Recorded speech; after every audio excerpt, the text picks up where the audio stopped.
Chapter 31.2. Braun's voice was uncharacteristically eager, tinged with a hint of craftiness. "I've tried to help you with all my heart as your good friend, haven't I? Yet, I've never asked for anything in return, so perhaps it wouldn't be too much to expect a small reward for my loyalty. Ah." Silence. "Apologies. I've said something far too mercenary, trying to put a price on our friendship. A good friend would never do such a thing." Braun's shadow slumped in a gesture of shame, and his voice fell to a sad murmur. "Please disregard this good friend's words." Sure. Pardon. The bloodbath, let's buy it." To be fair, he did help me escape the theme park. I owe him for that. After all, he saved my life, so the least I can do is return the favor. Besides, the money here feels like game currency, and I have a few promising ways to earn more in the future. Plus, keeping on Braun's good side is clearly the smart move, especially given the peculiar abilities he showed back at the park. And if I'm going to get it, I should do it wholeheartedly, without holding back. Just a bit more cash, and I'll buy it for you as soon as it's deposited." "Oh my goodness.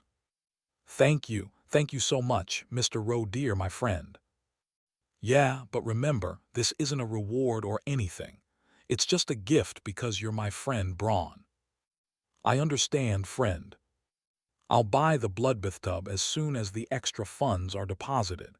It should be in just a few days." "Yes." His voice trembled with excitement and joy, and he took a moment to steady himself. "I'm really looking forward to it, haha." It was good to see him so happy. "Just please don't ask me to go find fresh blood." "Oh, the items have arrived. That was quick." Once again, the ordered items arrived promptly, packed in a post-office box, and I indulged in a satisfying unboxing session. On top was the discounted vampire cutlery. Quite the refined cutlery set, isn't it? It looks suitable for an elegant setting. A small dessert fork and knife, exquisitely crafted and wrapped in leather. They gleamed delicately in the flashlight's glow, elegant and polished. The downside, of course, is that they're meant to be blood-stained for use, sigh. Still, I might as well keep them on hand. They're compact and easy to carry, and now that I have some custom gear and other items, it might be worth a try in a crisis. Underneath the cutlery was Easy and Fast Candle Making Kit. It was the mysterious candle kit box. With its colorful, cute design, it looked like a children's kit. Actually, this might be a good thing. If it's child-friendly, it'll be easy to make. I wanted to open it right away to check the instructions and materials, but the warning label plastered across the front caught my eye. No refunds after opening. Ingredients will spoil 12 hours after exposure to air, so use quickly. Recommended users, 3 people. Probably best to leave it unopened for now. I'll prep everything the night before my next assignment. Still, I was curious about the candle's effects. For 20 million won, it had to be more than ordinary. Only one item left then. Right. I finally looked at the last item at the bottom of the box, a small but hefty Produce apple crate. No, seriously. Snow White Mountain apples. So delicious, great for health and nutrition. Could this be a mistake? Did I accidentally order real farm produce? There was a letter attached on top of the box from the supplier. Let's see. To our valued customers who purchased Snow White apples, we express our sincere gratitude. This produce is grown with care and nourished with black square as fertilizer sourced from black, cultivated and harvested directly with the sweat of hard work. Its effects and taste are distinctively different from those of other orchards. Usage: chew and swallow 1 apple completely. Effect: immediately induces a death-like sleep where all biological activity ceases. This effect lasts until sunrise the next day. after which you will awaken with renewed energy and greatly improved condition. Note, this orchard is not liable for any changes to your body during the sleep state. Definitely paranormal. So it's like that potion in Romeo and Juliet, the one that makes you look dead. Got it. I opened the apple crate. Inside were 7 small, shiny, perfectly round apples, bright red and practically picture-perfect. Truly, they look healthy and beneficial. Really? But yes, this does seem quite useful. An item that induces a state of suspended animation and allows you to recover fully after a day. I could definitely find a use for it. So my current inventory now includes Good Friend, Blood-Sucking Cutlery, Mysterious Candle Kit, Snow White's Apples, Memorial Pop Socket, Smiley Sticker, Alice Picnic Set, then my special equipment, plus 1 pack of blue soda churros. And soon, I'll add the bloodbath tub. Let's make the most of all these items and try to stay alive. Then sweet dreams to you, Mr. Roe dear. That night I went to bed a bit earlier. I slept fairly well, occasionally plagued by nightmares, but mostly undisturbed. I had a feeling that the next few days would at least be peaceful, so that might be what made me feel at ease. Let's rest up, reorganize, and get ready until the payment comes in. But a few days later, I faced a shocking reality. The additional allowance hasn't been deposited. Even the manual revision that the A Squad leader mentioned hadn't been completed. I was supposed to receive a reward for that. What the heck? Was it all just a bluff? Did they really swindle me out of 50 million won? I immediately started investigating, and soon heard an unbelievable update. The person in charge is missing. Yeah, they haven't shown up for days.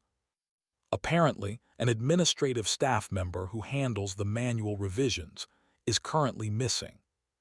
And it's already been a week. Wait a damn minute. Then the manual review. It's been postponed indefinitely. It's not urgent, and you know how long it takes this company to reassign paperwork, probably at least 2 months. And no way. I made a promise with a certain creepypasta monster.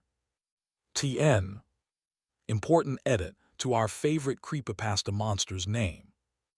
I'll be spelling his name as Braun from now on. I couldn't find any official confirmation from the author on this spelling, but Braun makes more sense for a dapper gentleman with a TV for a head if you take these things into account. https://n Wikipedia org/wiki/television set #early television and https://global Samsung display com/29755/. So everyone, please adjust your mental image of our dear Braun tilde. He's got an old-timey TV head that looks kinda like this. https://global Samsung display com/29666/. Major thanks to Kellett for pointing this out. Wouldn't have caught that if not for you. The missing manual evaluator. The missing 50 million won. And the soon-to-be missing gift, the bloodbath tub pending. To make matters worse, Braun, the one who requested the gift, is currently in my bag pocket. He's probably hearing all of this shit. I'd been bringing him along just in case we entered another creepypasta scenario. Leaving him at home made me antsy, but now it seemed to be backfiring. This felt like promising a Christmas present to my niece, only to find that the store shelves were empty when I got there. Except in this case, my niece was Annabelle. Who? A deep sigh escaped me. An employee in this world taking unauthorized leave for a week without notice. It's obvious. This means they're likely tangled up in a creepypasta and have gone missing. Just relax and wait. It's better for your sanity, they say. But if I wait too long, someone else might grab the bloodbath tub on the alien shop, and then I'll fail to keep my promise to Braun. I really don't want to tick off the plush toy that once burned down in A-class darkness with a mere snap of his fingers. I'm gonna actually die. Assistant Manager Yoon Hye gave my shoulder a few encouraging taps before returning to her desk, while I sat there, silent and lost in thought. What should I do? Should I wait, twiddle my thumbs anxiously for 2 whole months, and if the tub sells in the meantime, swallow my pride and apologize? Should I take out a loan? Or, first, maybe I should at least find out why the person went missing. It's not just to save face with, I did my best.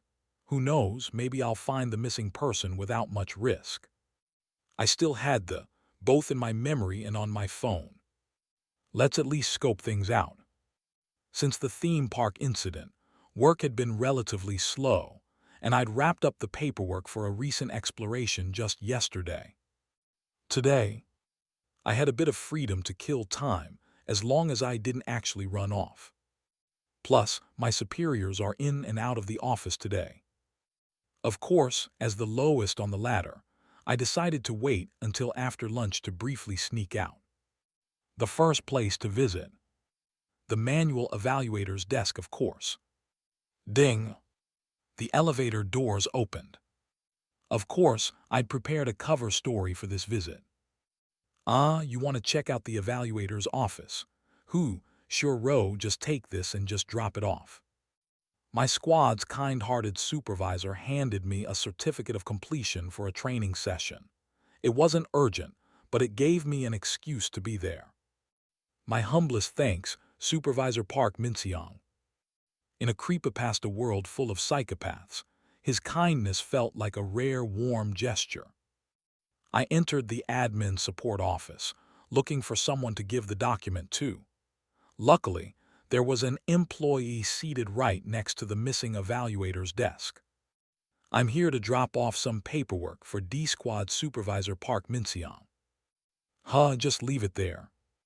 Yes, and also. Without even glancing my way, the employee kept typing away at their computer, looking rather bored. I politely handed over an envelope I'd been holding. Inside were warm, sugar-dusted donuts filled with vanilla cream and an iced Americano. Bribes are essential for this sort of thing. I picked these up while getting something for myself, thought you might enjoy them. You didn't have to, really. Still, their hands shot out to take the coffee and donuts, a true office worker. Supervisor Kang passed these around. Donuts. They're from him. Wow, thanks, you're from D-Squad, right? I watched as the office atmosphere subtly shifted toward a casual tea-time atmosphere, with the admin staff biting into the donuts and chatting. It was a friendly setting, perfect for gently prying information, and even better since I was the one providing the snacks. I picked the right moment to bring up the missing manual evaluator, glancing over at the empty seat of Lee Byung-jin. Should I just leave this coffee on Section Chief Lee's desk? He doesn't seem to be in. Oh, no need. Just take it with you. He hasn't been in at all. Oh, he's on vacation. Vacation? No, he's missing. Gotcha. The employee sitting nearby replied nonchalantly, barely glancing my way, and exchanged a look with the person across from him. Honestly, we kind of saw this coming. Hey. Oh, come on. Everyone's heard about it by now, haven't they? You're a D-Squad rookie, right? What's your name? It's Kim Solium, sir. Oh, are you the one who nearly made it to A-Squad? I suppose so, sir. They seem to have a good impression of me, which I'm grateful for. Wow. Some murmuring began to ripple through the room. So that's D-Squad's rookie. The employee at the adjacent desk looked me up and down, now with a bit more interest, subtly hiding their initial indifference. The thing is, you're probably going to find out about it sooner or later if you stick around here anyway. The employee gave a slight smirk. See, we've had cases of people who work here, clueless as ever, picking up strange stuff and then going missing. Pardon? I asked, furrowing my brow as though I was thinking hard. Wait, do you mean that's why he hasn't shown up? Exactly, that, what was it again? The scroll, the scroll. Another colleague chimed in, seemingly giving up on reminding him as he was snickering. Right, the scroll. He was boasting about buying one that supposedly boosted his luck, claiming he hit second place in the lottery after getting it. Oh, so he bought some sketchy vertical scroll, bragged about his newfound luck, and then vanished. Classic haunted thrift store story. A setup straight out of a cliché. All right, I know what to do. I made a swift decision. Retreat. Let's not get caught up in this. Staying would be no different to saying, me next. I'll be the next missing person just because I want to get my money a bit faster. I was about to make some excuse like, wow, how eerie. Well, I'll be on my way, when. Anyway, looks like this situation is a bit unfortunate for you, huh? Me? Hey, don't say that much. Come on, it's true, isn't it? You're the one waiting for the evaluation on a manual revision, right? Yes. Well, if it's that missing section chief's evaluation, it's going to be tough to get it approved without him. The What do you mean? That section chief was close with A Squad, like on the same line. The line. The foundation of office politics. People's allegiances based on who they're close to higher up the chain. And here the missing manual evaluator had been especially close to A Squad, or to put it bluntly, was on the same side. An epiphany hit me like a lightning strike. So that's why A Squad's leader was so confident. No wonder she seemed so sure about how quickly the manual revision would be approved. The new person they bring in might be, who knows, right? But it's unlikely it'll be another one of the same line, probably someone from Director Cheng's side. And that line doesn't exactly get along with A Squad, so, yeah. Hear that? The sound of my 50 million won disappearing. Not just delayed, but completely out of reach. No way. Without even realizing it, I spoke up. Do you know where Section Chief Lee disappeared? Oh, there's an interesting rumor about that. The employee leaned in conspiratorially. People are saying he vanished inside the building. Apparently, someone saw him in the lobby in the morning, but he never made it up to the office. He vanished somewhere along the way. Well, no one really knows. No one actually saw him disappear. No one saw it happen. Even if there weren't people around, there could have been something else. I lifted my gaze toward the corner of the office, where a CCTV camera blinked with a red light. CCTV. If he really did disappear inside the company, there could still be a record of it. For a company of this size, they'd likely store security footage for about 2 weeks. That meant I still had a chance to check. Figuring out where he went was crucial if I wanted to secure my bonus on time. The issue was this. In this company, CCTV records are managed by the security team. And the security team was, equals, authorized to use lethal force, no discrimination against all employees. Equals. That's right. For multiple reasons, it was best to avoid them. But since I've joined the company, I can't realistically avoid them forever. Given how things had turned out, I might as well gather some intel while I'm at it. With Braun subtly reminding me of his presence in my pocket, I headed to the first floor, directly to the security team's office. So down here to the basement. A door marked staff only led down a narrow set of stairs to a heavy metal door. Safety management office. I lifted my hand and knocked. Knock. Just come in already. Cautiously, I opened the door. Inside was a cramped room that looked like a stereotypical facilities office, with an old sofa in the center. Sprawled out on it was a person, a security officer in a worn, dark blue uniform. The "Good afternoon." I quickly glanced at his name tag to make out his title. Security Unit 3, Sergeant J3.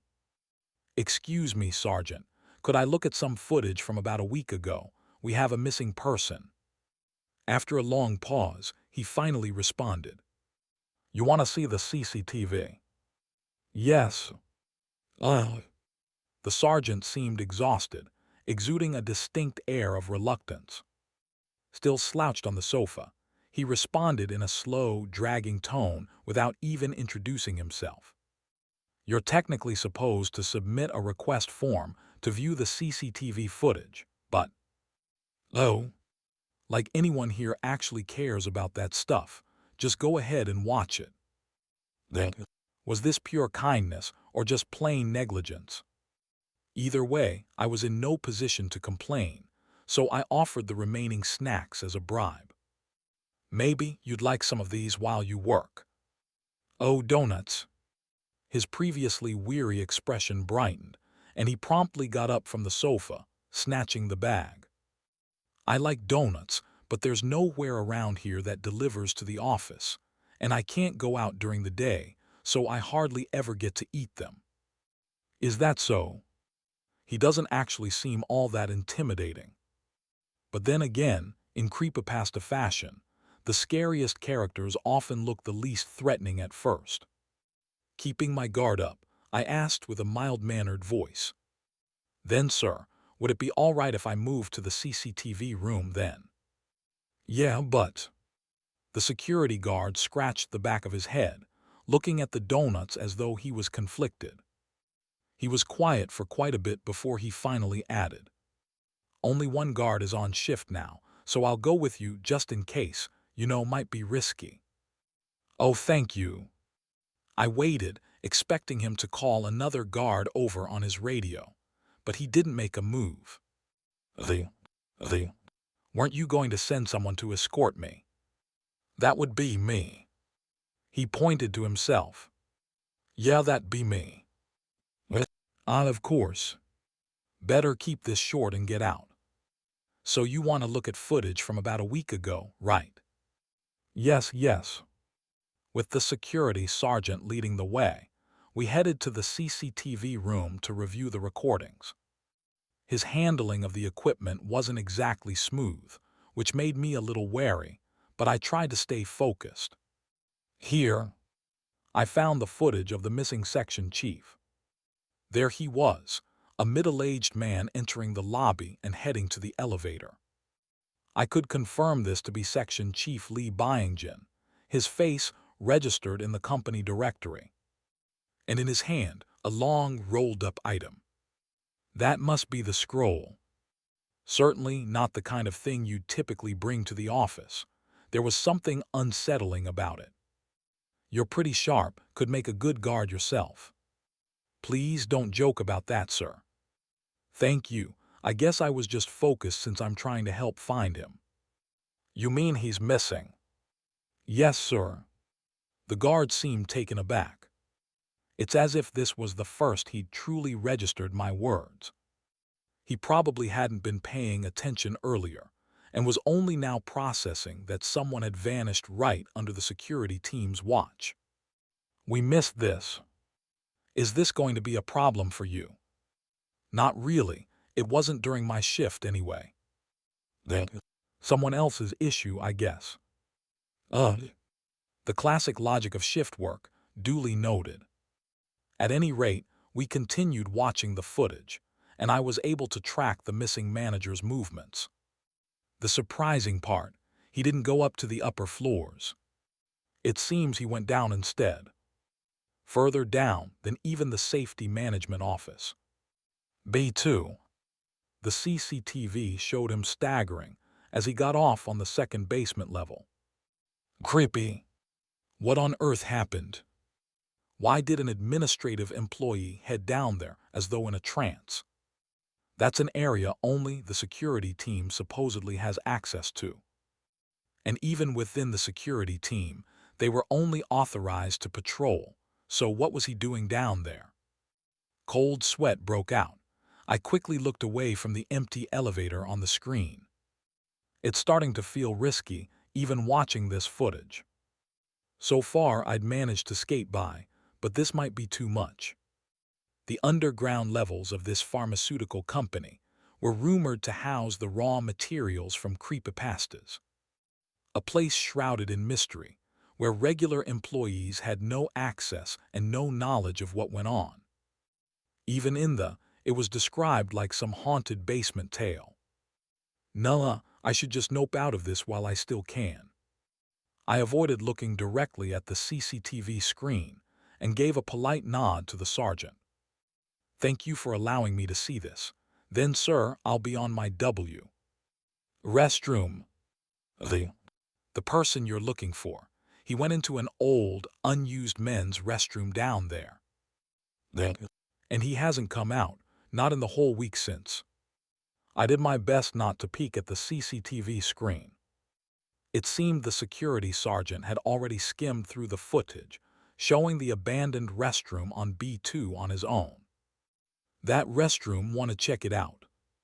I don't have clearance to enter the basement levels, sir. I'm going, though. Of course, because it's your job, sir. Wouldn't it be great if you just went and found him on your own? Come on, let's go. Let's just say you're a new hire in the security team. Sir?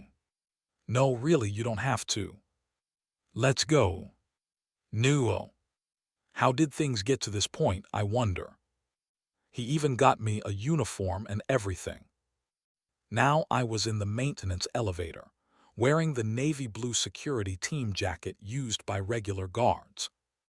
The absurdity of the situation was making my head spin. I let myself get talked into it. It's fine.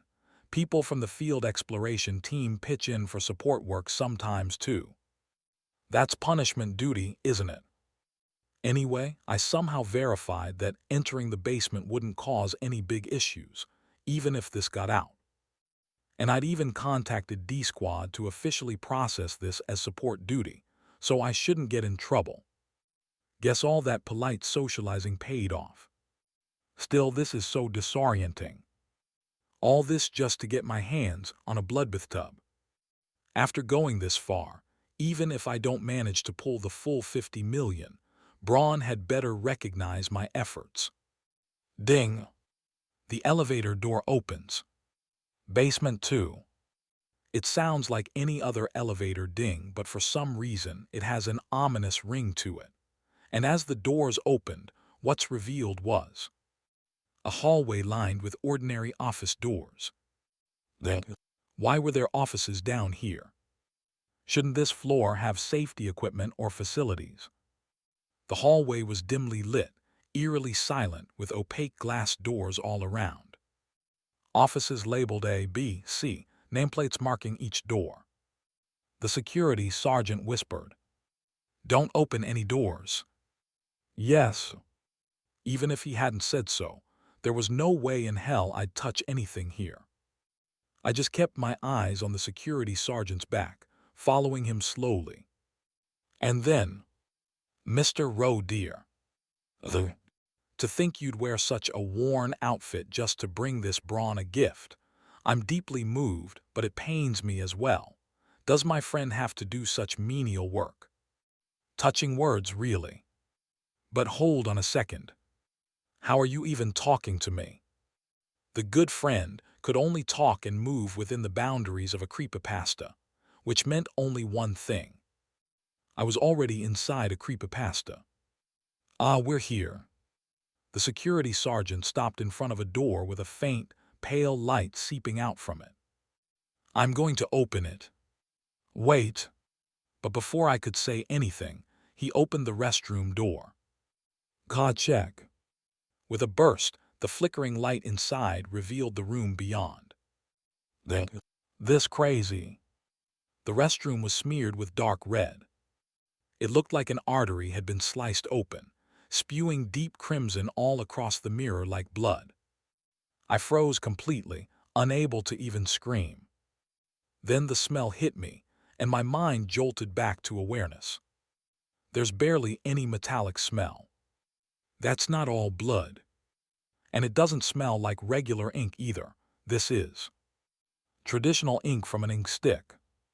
Tab tab. Braun was tapping from my pocket. Warning.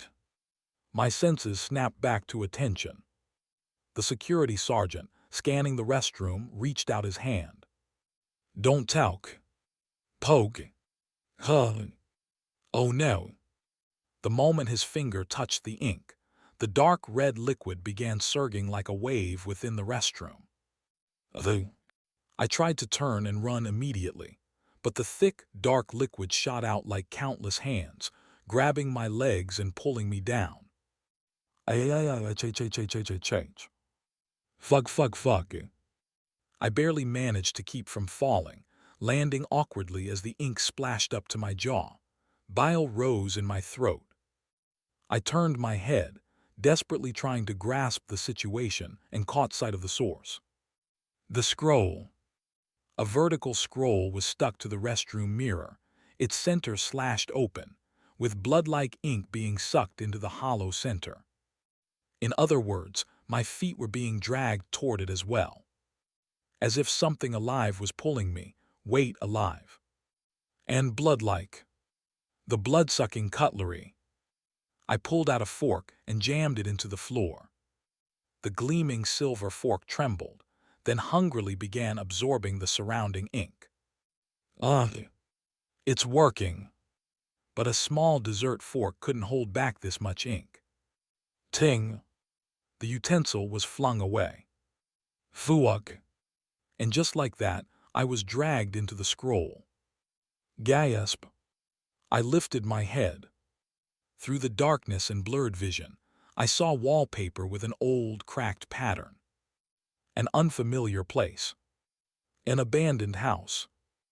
My breath got caught in my throat, waiting for my eyes to adjust to the gloom. And I realized something. What I was looking at wasn't wallpaper. Talismans. The walls, all made of rotting wood, were covered in crumbling, worn-out talismans. The air was heavy, pressing down on my shoulders, with an eerie tension filling the dark, cold room.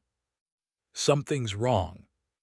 I felt like a rat that had crawled into the wrong place, in the wrong way. I clenched my trembling hand. But there was nothing there. It's gone. The blood-sucking cutlery had vanished. Cold sweat broke out as I took slow, deep breaths to avoid hyperventilating. Excuse me. I nearly passed out. There, over there, are you the police? I lifted my head. I wasn't alone in this dark, abandoned house. Small figures huddled in a corner were staring at me. They were children. Middle school uniforms. The trembling students called out. Please save us. We touched this weird drawing and now we can't get out. TN. With the recent change to Braun's name spelling, I was also thinking of making a minor change on Solium's name. I thought about this early on, like literally chapter 1, but I doubled down on it and now it's just bothering me. So basically, the Korean Hangul Kotyur, Inus, consonant is both R and L, kind of in the middle, but our MC's name pronunciation is closer to R than it is to L. Is it okay with you guys if I change our MC's name spelling to Solium? Or should we just commit to Solium given that we're 30+ chapters in law? Let me know in the comments. TN. Thank you for all the feedback, everyone. I've decided to continue using Solium for our MC's name. As people have said, we've established familiarity with this spelling and pronunciation in English. And at the end of the day, translation isn't just transliteration but also localization.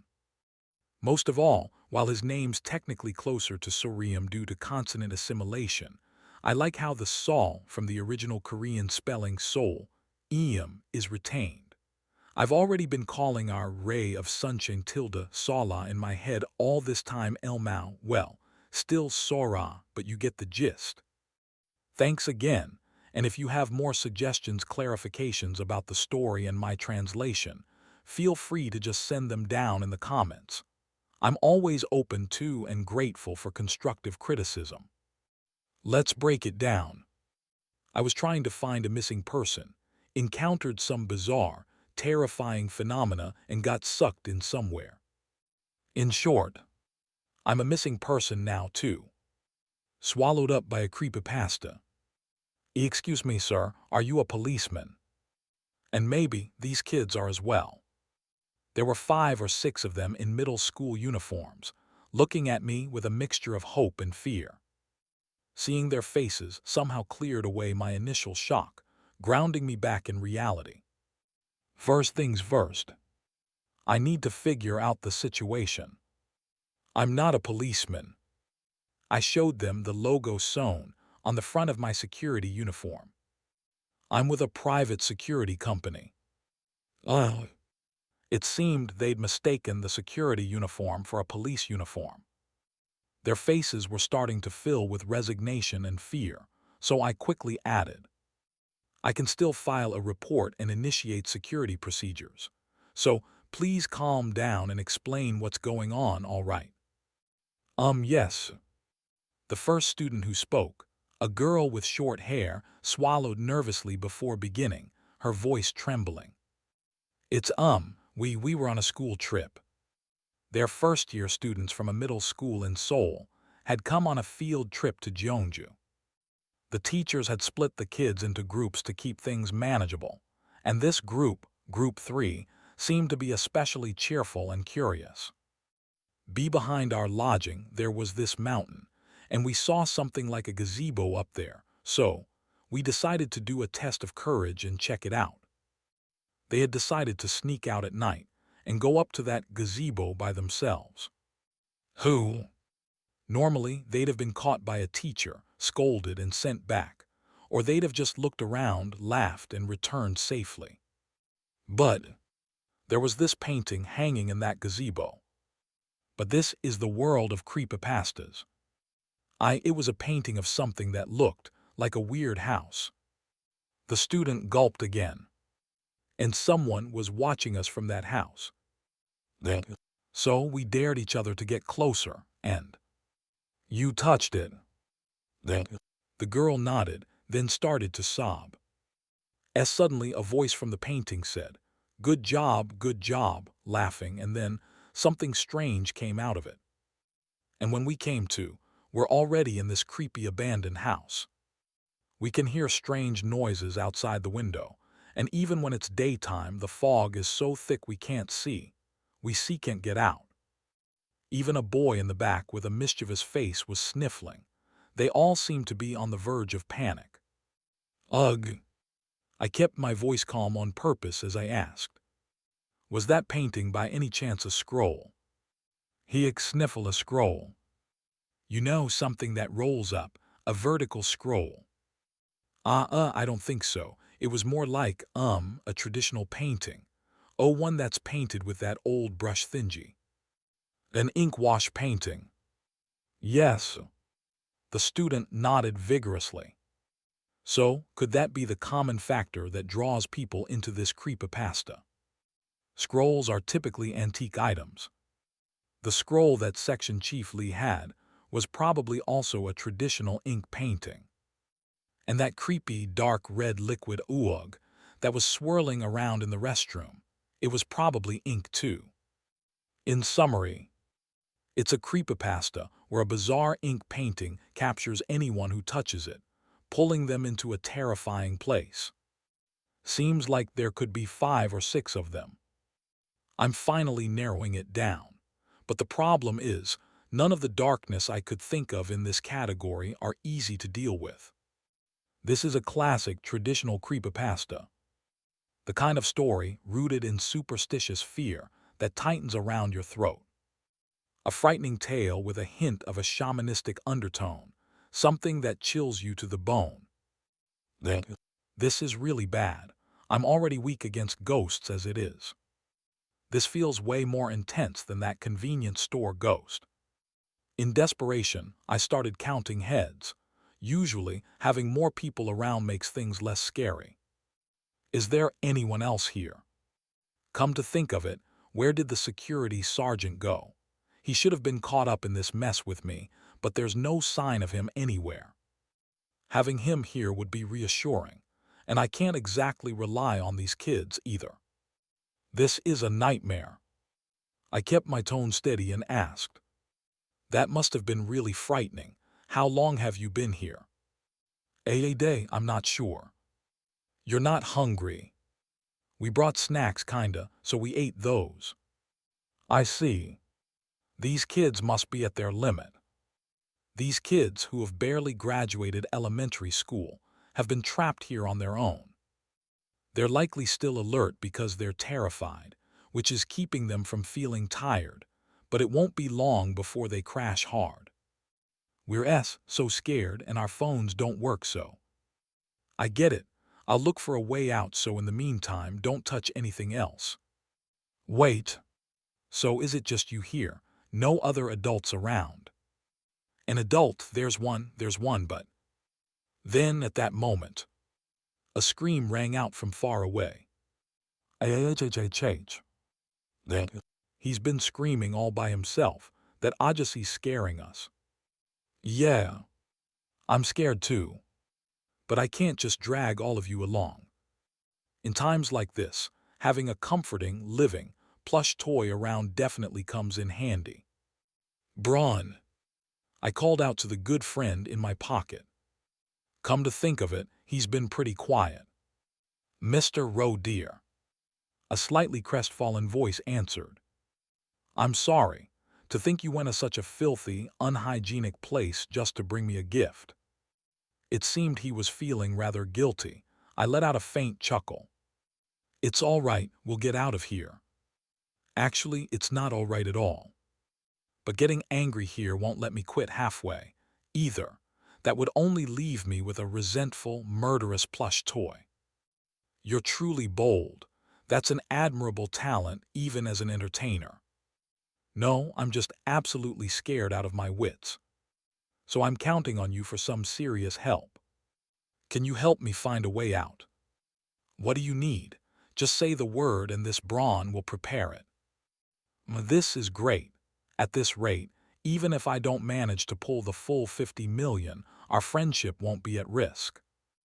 After giving Braun a few taps of gratitude on my pocket, I stepped deeper into the abandoned house, toward the source of the scream. Wait here for just a moment, I'll go check it out. Okay. Of course, I'd already loaded a 501 coin in case I needed to activate the remote hand at any moment. And I had a flashlight ready too. Good thing it's attached to the uniform. Relying on the thin beam of light, I moved forward. No, stop. Save me. As I got closer, I could make out the words and phrases. The desperate screams echoed clearly from beyond the dark walls of the abandoned house. Stay calm. I was so terrified that my spine tingled, but I forced myself to press on. As I rounded the corner. This crazy fucking world, crazy fucking company. I recognized the face. The manual evaluator. In front of a wooden board plastered with talismans, a middle-aged office worker was struggling. When he saw me, his eyes went wide. It was the missing section chief, Lee Byungjin. As security team. Ah, right. I'm wearing a security team uniform. Thank the heavens. Are you from the security team, sir? The man's face lit up, and he began trembling as he approached me. You came to find me. No. I got dragged here too. But why is he being so deferential? Oh, right. He's mistaken me for a security team member. Since I ended up here, this was the first time I'd seen a company employee act this submissively. I glanced down at the borrowed security uniform I was wearing. The administrative staff tend to look down on people from the field exploration team. More specifically, the ones at the bottom of the barrel. They didn't bother with us, treating us like we were disposable and likely to die on the job. I remembered the administrative staff who changed their attitude once they found out I nearly made it into the elite team. And now, standing before me, sweating and nervously trying to smile, was Section Chief Lee Byung-jin. Might as well take advantage of this. I clasped my hands behind my back and spoke like a security team member would. A missing person report was lodged from within the company, so a search is being conducted. Oh really? Ha ha ha ha ha ha, I knew it. The company didn't abandon me. Actually, yes they did. So, why you're going to break down this darkness? Right, you're with the security team after all, so. I deliberately responded with a detached tone. The security team isn't in the business of break down darkness. The team's role is to contain disturbances. All right, of course, haha, I've just, never had much experience with field exploration like this, you see, Okay, the tone was set. Explain the situation. Pardon. Describe what happened since your disappearance in chronological order. I needed to compare this with what the kids had told me and figure out exactly what kind of creepypasta we were dealing with. Ah, yes, sir. The man scrambled to his feet and quickly started babbling. Well, I came across this very rare-looking scroll at a souvenir shop near Mount Geary. It was almost exactly what I'd heard in the office. He'd bought the suspicious scroll after the shop owner hinted that it grants wishes, and afterward, his luck with money noticeably improved. I was told to keep it close to water and not to touch the scroll, and believe it or not, I struck big at the lottery, second place. But then, I began to hear strange whispers. Lee Byung-jin's eyes twitched as he dug his fingers into his palms, spitting out his words. I had whispered that since my wish had been granted, it was, only proper to repay the debt, that it was the way of a true scholar, those whispers every night. Every night the sound of water and then cries, animal cries creeping closer and closer. Eek. It became completely unbearable so. I recalled the scroll I'd seen in the restroom, shredded and stained with what looked like blood. You tried to tear it up. Yes. So during the middle of the day, he'd gone to a place other than his own home, where there would be no witnesses but where he could escape immediately after ripping it up. A place like an unused restroom in the company. He'd found a spot like that and tore up the scroll. That was the plan, but... And then you got dragged here. Huff, yes. Lee Byung-jin panted heavily. I rubbed the back of my neck. What am I supposed to say to that? He'd done all the typical things people do to get themselves killed in a horror story. And going so far as to pick a restroom in the basement of Daydream Inc.'s building just to avoid witnesses. Honestly, that deserves some applause. To be frank, at this point, if he dies, he can't really complain. Suppressing a sigh, I looked up. In front of where Lee Byung-jin had been rolling around was a wall plastered with talismans. There were noticeably more torn talismans here than elsewhere. Why was he freaking out in front of this spot? I shone my flashlight on the wall.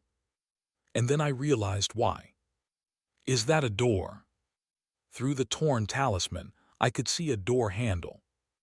And judging by the lock on the handle, a door that leads outside. I comes here every day. What does? The ghost, it comes here every day. Section Chief Lee Byung-jin, with bloodshot eyes, crawled over and grabbed onto my pant leg, mumbling.